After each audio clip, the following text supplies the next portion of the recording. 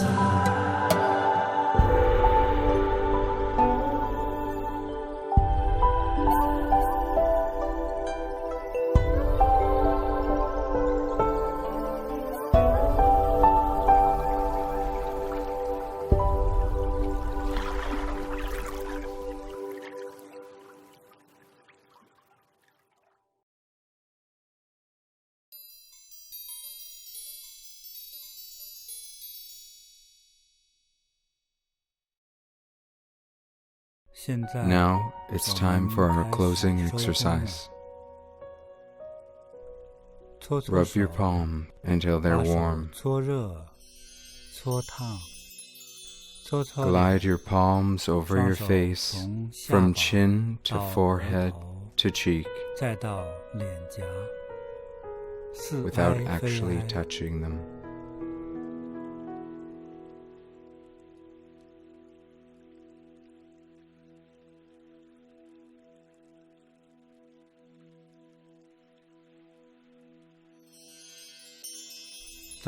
Rub your palms until they're warm.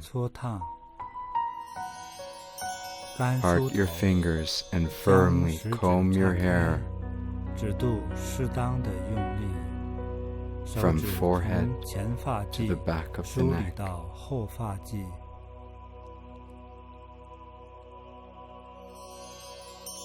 Rub your palms. Pat your entire body from top to bottom. Pat your head firmly with relaxed wrists.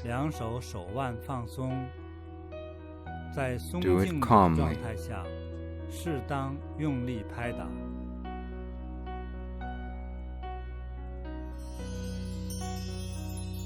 Pat your left shoulder.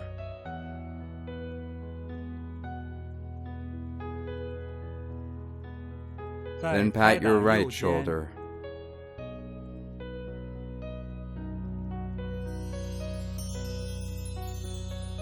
Continue to pat your chest.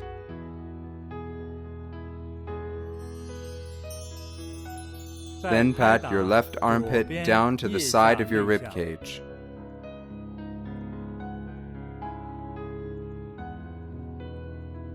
Switch to the right. Pat your right armpit down to the side of your rib cage.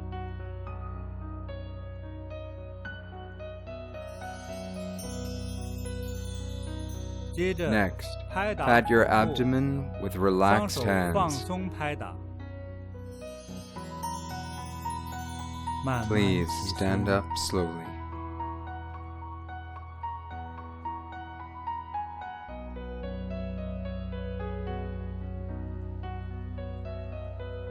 Pat down from the front of your thighs, knees, shins, ankles, and tops of your feet.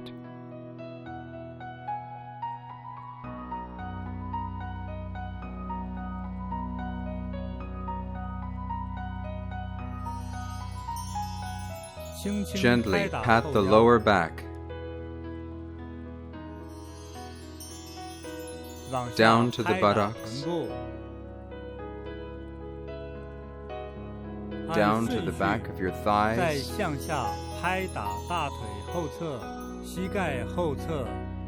calves, ankles, and heels.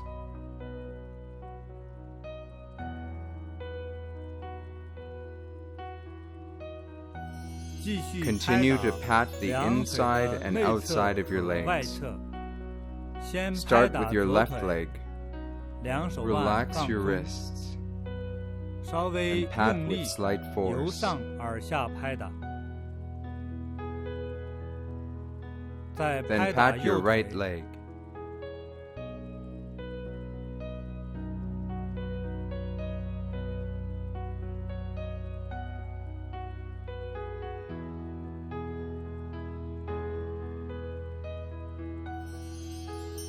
继续拍打 Continue to 两 pat 手 your 臂， arms. 先拍 Start 打 with your 左 left 手臂 arm.，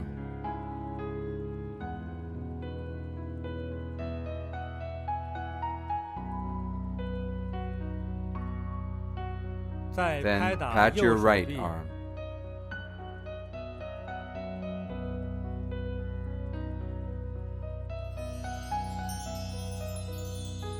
全 After 身 patting 拍 your 打完之 entire 后 body, 搓搓 rub your 手， palms. 再轻 Gently 轻地 massage your 按 whole 摩 body. 全身，双手 without 四 actually 挨 touching. 非挨，关系 Visualize 将 that 我 you 们 are 刚 gently 刚 sweeping 拍打 away 出来 the 的灰 dust 尘 and worries. 轻轻扫掉，扫除烦恼。我们 You are 变得 becoming 健 healthy 康快乐， and happy. 同时 At the same time, think, I'm closing this meditation practice. 收。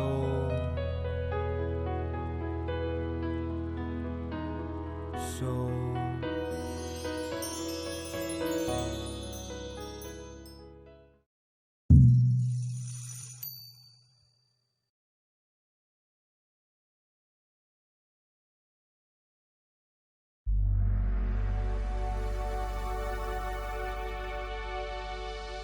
Glazed glass, Lazuli ornamental car accessories.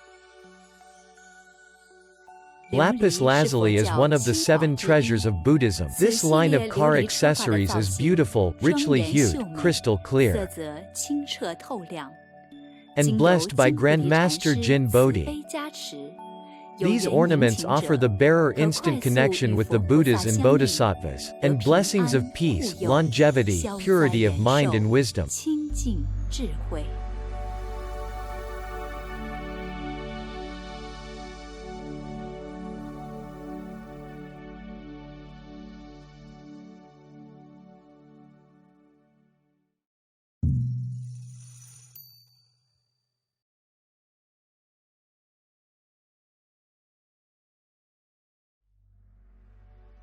Magical Lapis Lazuli Medicine Buddha statues. There is a great Buddha who made 12 great vows. All his vows were made to perfect human lives. He can liberate human beings from poverty, pain, sufferings and sickness, and provide all necessities to all human beings. His body radiates blue light as beautiful as the color of the sky. His radiance symbolizes purity, wisdom, light and calm.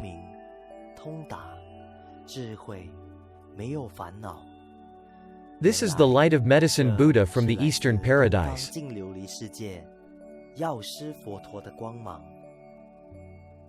Medicine Buddha's statues are baked using ancient techniques. Statues are available in sky blue and violet blue. Statues appear luxurious and dignified. Each statue has been blessed by Master JinBodhi. The statue blesses worshippers with wisdom, prosperity, longevity, health and auspiciousness. It also helps dispel calamity and evil. The statues are available in sizes of 8 centimeters and 10 centimeters. You can place the statue on altar or your writing desk.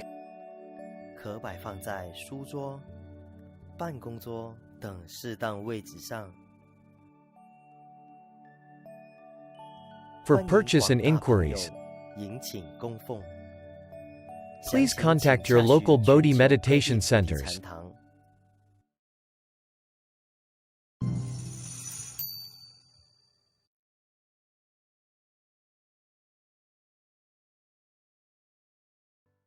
Today's class has successfully completed. See you tomorrow. 再见。